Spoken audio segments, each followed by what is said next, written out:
आज के कार्यक्रम के उत्सव मूर्ति और उत्तर प्रदेश के मुख्यमंत्री श्रीमान योगी आदित्यनाथ जी, हमारे उप मुख्यमंत्री भाई केशव प्रसाद वर्मा जी, डॉक्टर दिनेश शर्मा जी,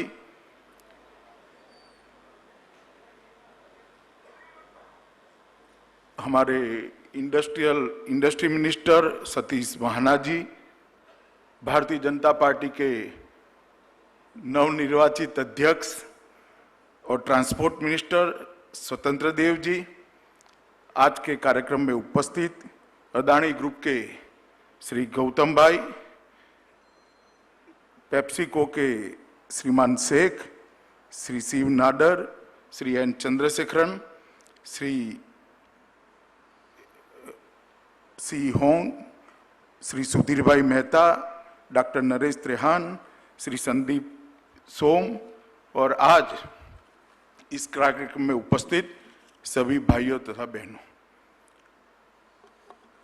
मित्रों, मेरे लिए भी, वैसे मैं गुजरात से आता हूं और देश में सबसे सफल इन्वेस्टर समिट की शुरुआत गुजरात ने करी, मगर मैं उत्तर प्रदेश को जानता हूं। मेरे लिए भी बहुत आश्चर्य और आनंद का विषय है कि इतने कम समय में सफलता को जमीन पर उतारने में श्री योगी आदित्यनाथ सफल हुए। फरवरी 2018 में जब 4,68,000 करोड़ रुपए के निवेश के एमओयू हुए, लगभग 1,000 से ज्यादा एमओयू हुए, तब भी मुझे बहुत खुशी हुई थी कि आज उत्तर प्रदेश के अंदर एक नई शुरुआत हुई है और देश के सबसे बड़े प्रदेश के अंदर आर्थिक गतिविधियां बढ़ेगी, रोजगारी बढ़ेगी और उत्तर प्रदेश देश के विकास में कंट्रीब्यूट करने की एक नई शुरुआत कर रहा है। मगर उस वक्त मुझे कल्पना नहीं थी कि एक साल के अंदर इसके 25% एमओयू धरातल पर, जमीन पर देखने का दृश्य देखने को मिले। फिर 5 ही महीने के अंदर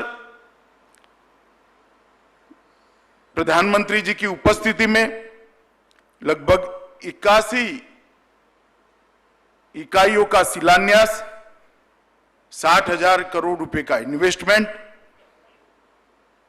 हुआ और आज लगभग 250 परियोजनाओं का शिलान्यास और 65,000 करोड़ रुपए का इन्वेस्टमेंट की शुरुआत आज इस कार्यक्रम से होने जा रही है। और इतने कम समय में 25% से ज्यादा एमओयू को जमीन पर उतारने के लिए मैं राज्य के मुख्यमंत्री और उनकी समग्र टीम को हृदय से बहुत बहुत बधाई और बहुत बहुत शुभकामनाएं भी देना चाहता हूं। मित्रों, देश के अंदर 2014 में प्रधानमंत्री जी के नेतृत्व में एक नई सरकार बनी और जब नई सरकार बनी तब देश के प्रधानमंत्री जी ने ढेर सारे क्षेत्रों पर कंसंट्रेट करना शुरू किया था। एक छोटी सी मीटिंग के अंदर उन्होंने एक शब्द कहा था, एक वाक्य कहा था, मुझे आज भी कोट अनकोट में ढंग से याद है। उन्होंने कहा था, नियर पास्ट के अंदर जितनी भी सरकारें आई, इन्होंने सरकार चलाने के लिए सरकार चलाई है, हम देश को बदलने के लिए सरकार चलाने के लिए ये जनादेश हमें मिला। हर क्षेत्र के अंदर देश को बदलने का प्रयास श्री नरेंद्र मोदी जी ने किया।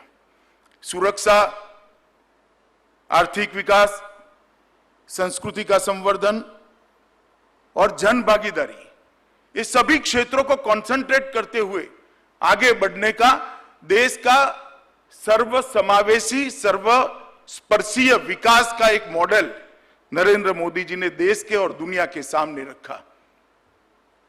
और मुझे मालूम है, मेरे नेता है, मैं बहुत छोटा था तब से उनके नेतृत्व में काम करता हूं। नरेंद्र मोदी जी खुली आंख के सपने देखने की आदत रखते हैं। नींद में तो बहुत सारे लोग स्वप्न देखते हैं, मोदी जी खुली आंख के साथ स्वप्न देखते हैं, और जो खुली आंख के साथ स्वप्न देखते हैं उनको नींद नहीं आती है जब तक स्वप्न धरातल पर नहीं उतरते। और 5 साल के अंदर देश के अंदर बहुत सारे क्षेत्रों में परिवर्तन करने की शुरुआत करी। मैं इसकी बहुत डिटेल में जाना नहीं चाहता, मगर आज जिस प्रकार का कार्यक्रम है, मैं इसमें एक बात निश्चित करना चाहता हूं कि अभी अभी प्रधानमंत्री जी ने कहा $5 ट्रिलियन की इकोनॉमी बनाएंगे।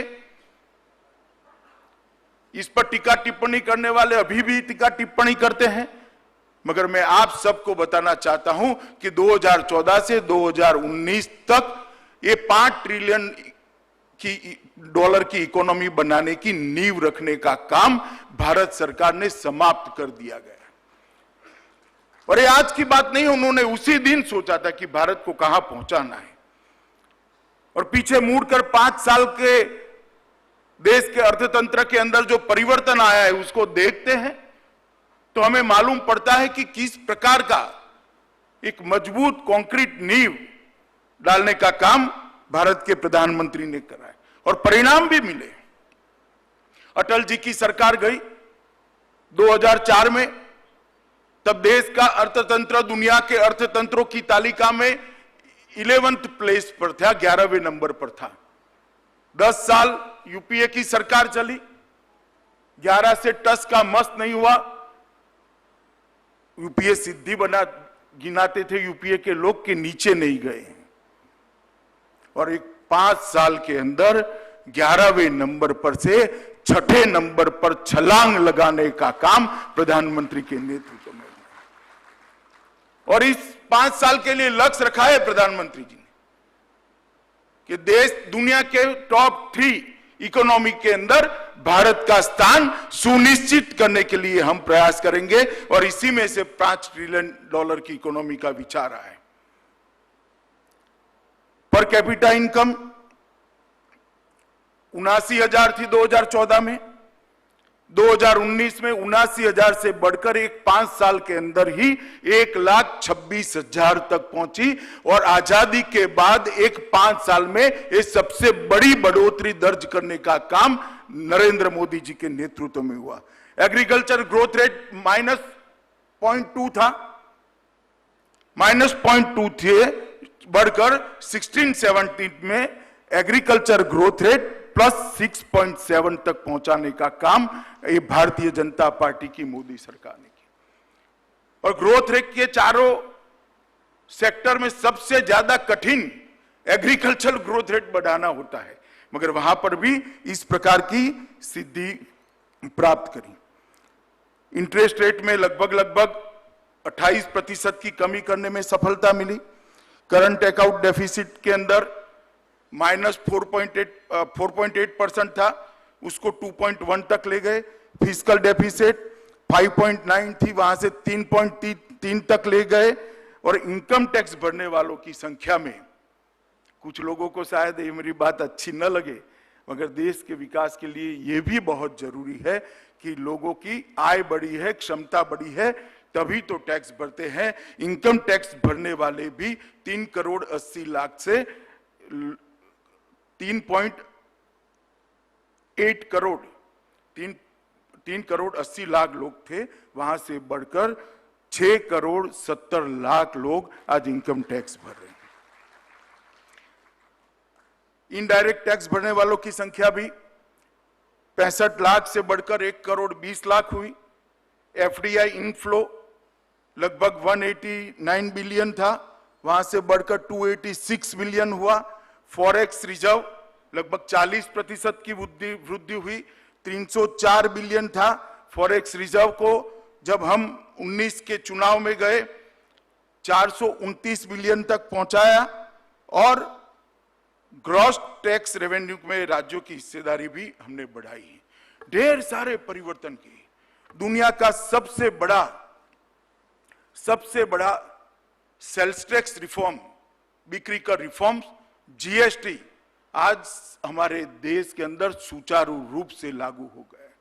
जब जीएसटी का बिल लेकर आए दुनिया भर के इकोनॉमी को जानने वाले लोग, विशेषज्ञ कहते थे भारत जैसे बड़े देश में जीएसटी सफल कैसे हो पाएगा, निश्चित पीछे कदम हटाने पड़ेंगे, जीएसटी को नीचे नहीं ले जा पाएंगे, सब मानते थे।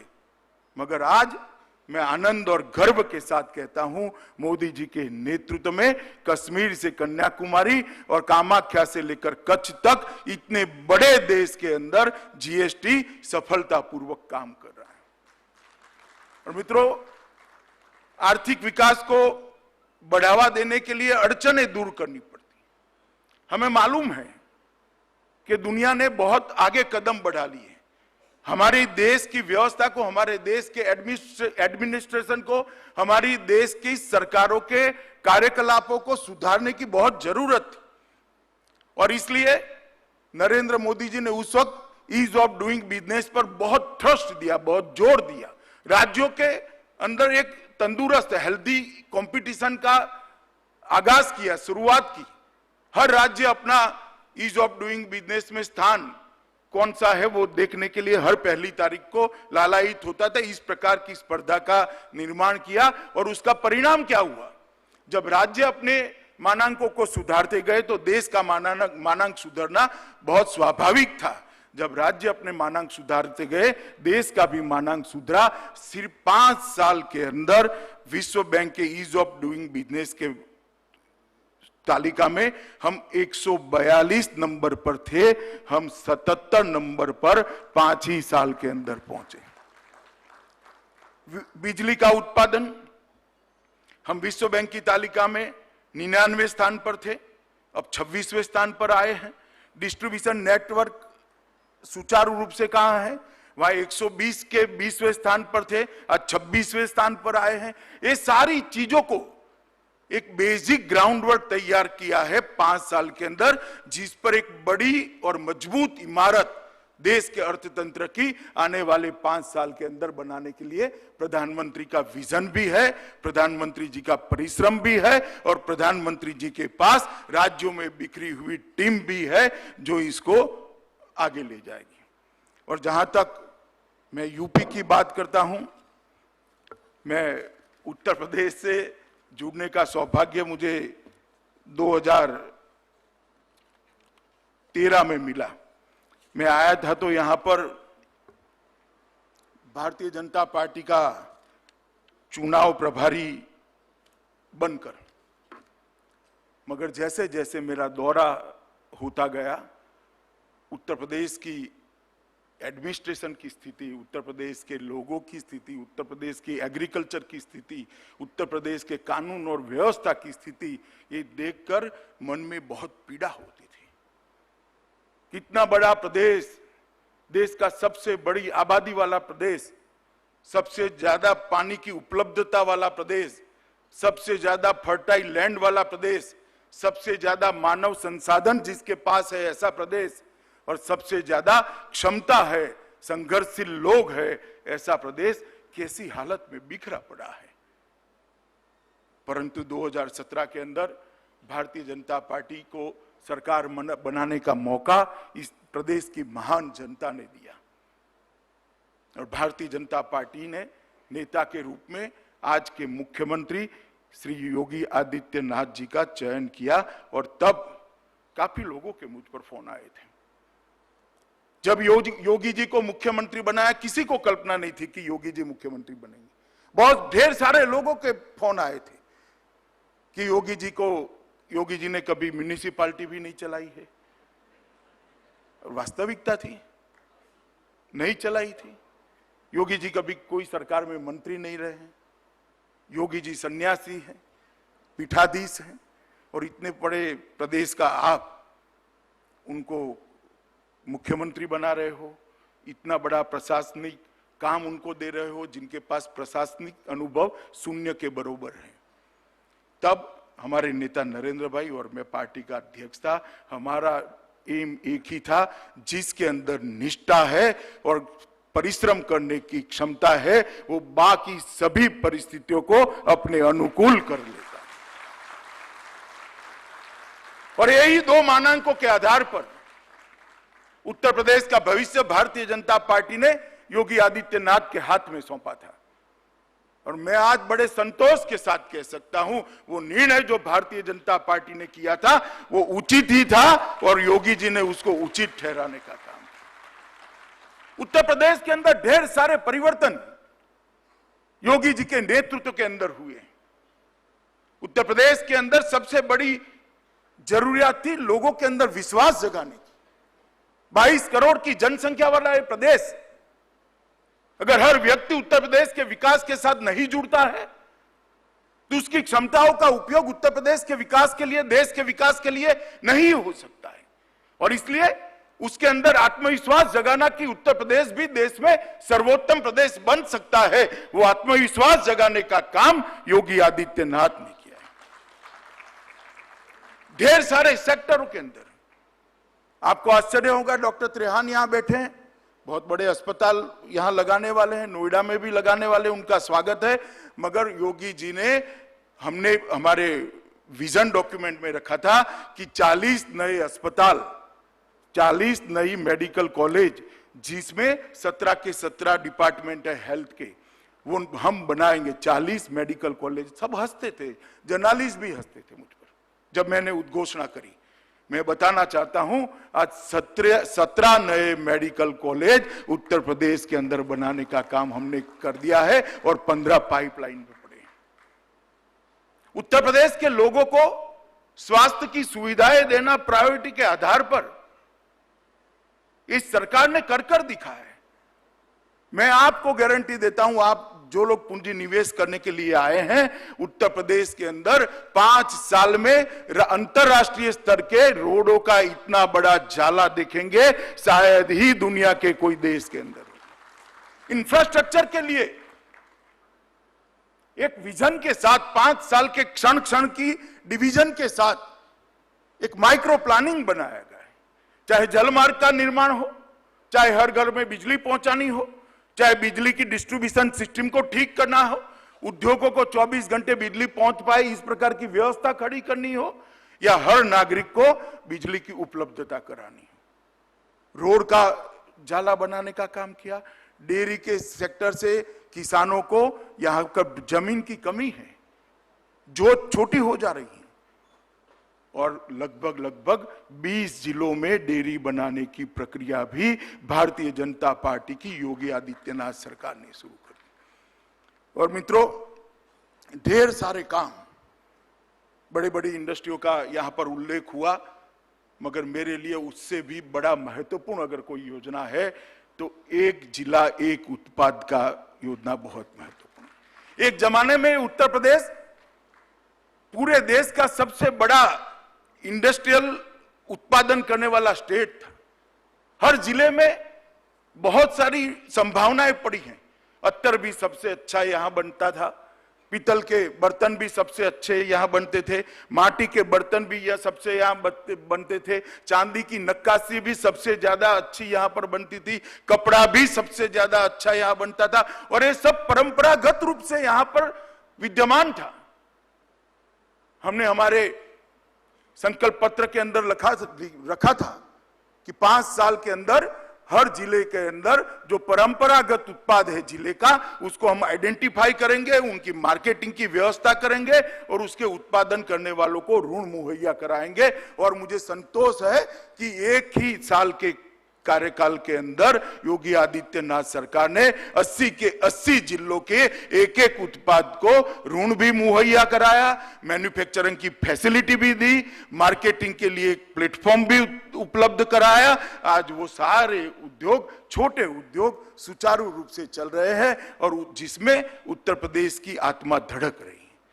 जब मुझे इन्विटेशन देने आए यहाँ के इंडस्ट्री के सचिव, तब मैंने कहा था कि इसका थोड़ा झलक मुझे देखने को मिले, ऐसा रखना।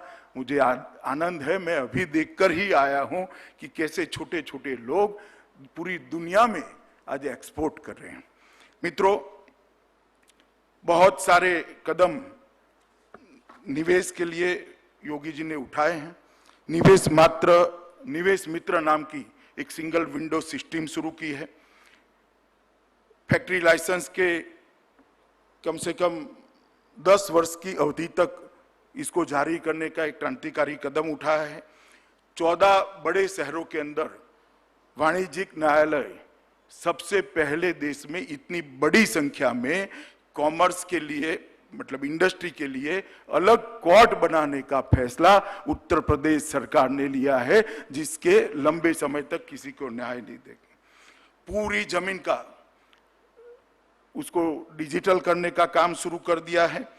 लगभग प्रदूषण नियंत्रण बोर्ड और बॉयलर और लेबर के कानूनों का सरलीकरण किया है और एक सेंट्रल प्रणाली, एक सेंट्रल सिस्टम बनाई गई है।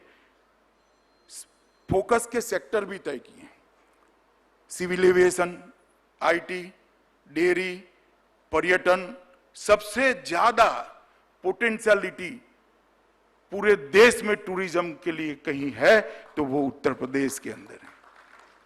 15,000 साल के देश के इतिहास की सबसे बड़ी घटनाएं और ऐतिहासिक घटनाएं कोई एक भूमि पर अगर हुई है तो ये उत्तर प्रदेश की भूमि पर हुई है। और मुझे बड़ा आनंद है कि योगी जी ने लक्ष्य रखा है कि देशी और विदेशी दोनों पर्यटक के अंदर दोबारा चुनाव में वो 22 में जाएंगे, उसके पहले योगी जी दोनों में देश में 1 नंबर का स्थान प्राप्त करने की योजना बनाकर बैठे। एसएसआई इंडस्ट्री को भी फोकस किया है, बिन परंपरागत ऊर्जा को भी फोकस किया है, हैंडीक्राफ्ट्स को फोकस किया है, फूड इंडस्ट्री को फोकस किया है, फिल्म को भी फोकस किया है और अब लॉजिस्टिक, डिफेंस, फार्मा और इलेक्ट्रिक मोबिलिटी, इलेक्ट्रिक व्हीकल को भी फोकस करने का इन्होंने काम किया है। बैंकों की सेवा में भी काफी विस्तार किया है और सबसे बड़ा काम अगर योगी आदित्यनाथ ने कहा है जो इंडस्ट्री के निवेश करने वालों के लिए बहुत महत्वपूर्ण है, वो उत्तर प्रदेश के लॉ एंड ऑर्डर को बहुत अच्छा करने का काम किया। उत्तर प्रदेश के अंदर निवेश करने वालों के लिए सबसे बड़ी अगर कोई बाधा थी तो यहां की कानून और व्यवस्था की परिस्थिति थी। योगी जी ने 2 साल के अंतराल के अंदर ही 17 में चुनकर आए, हम 19 में खड़े हैं। 2 साल के अंतराल के अंदर ही उत्तर प्रदेश की कानून और व्यवस्था की परिस्थिति के अंदर जमीन आसमान का अंतर लाने का काम ये भारतीय जनता पार्टी की योगी सरकार ने किया। और मैं मानता हूं मित्रों, इतने बड़े प्रदेश के अंदर किसी भी प्रकार का विकास करना है तो जब तक लॉ एंड ऑर्डर की सिचुएशन ठीक ना हो नहीं हो सकता।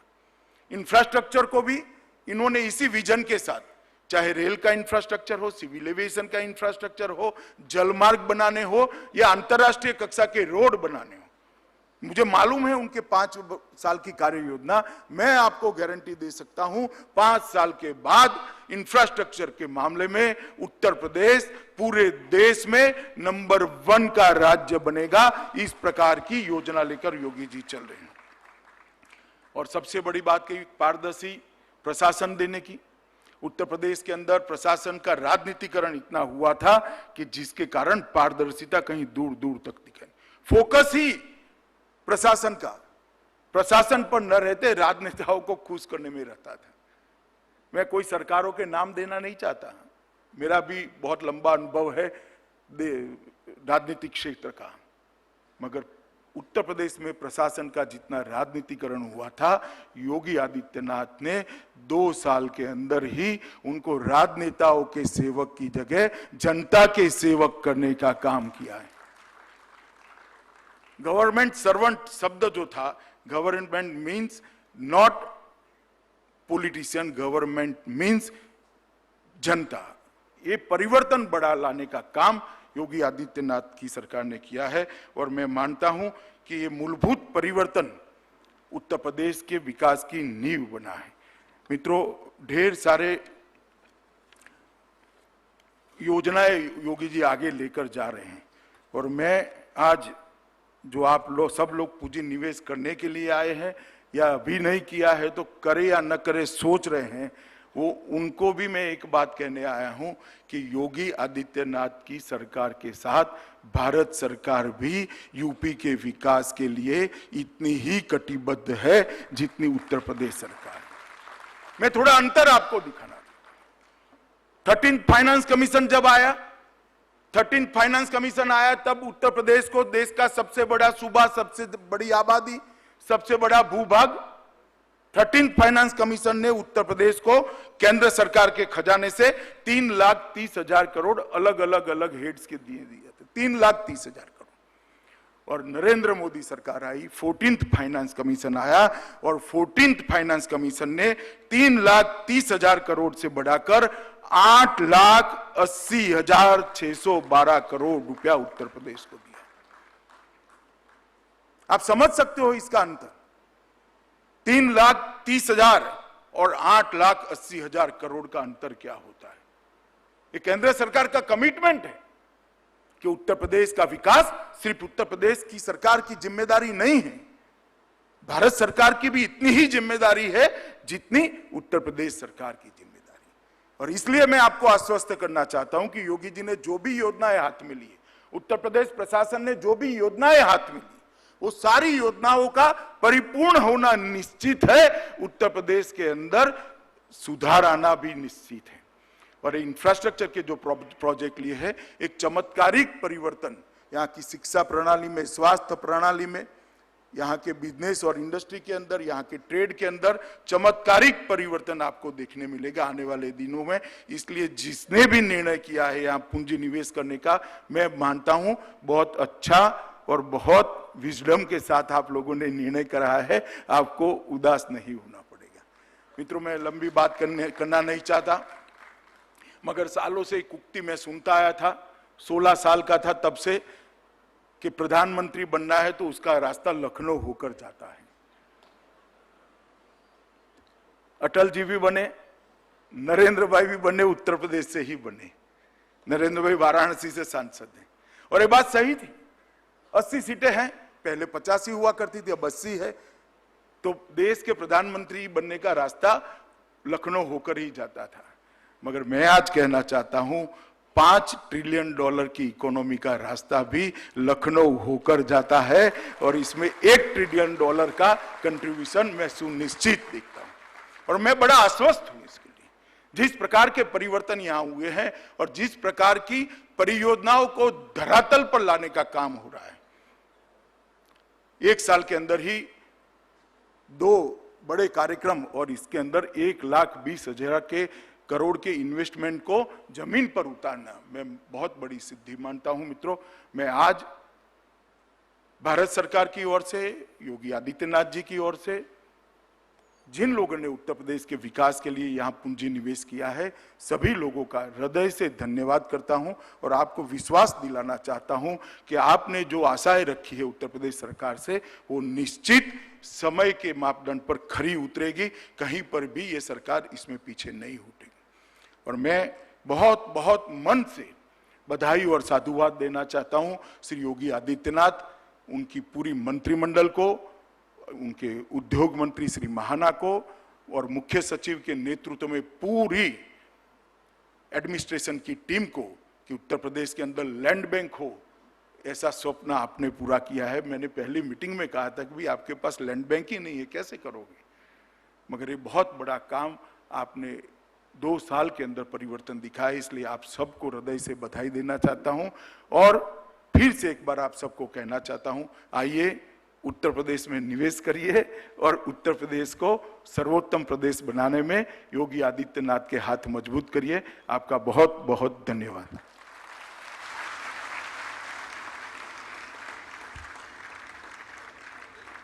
धन्यवाद माननीय मुख्य अतिथि महोदय। आपके शब्दों ने हम सब के हृदय में एक नई ऊर्जा का संचार किया है। और अब मैं अनुरोध करती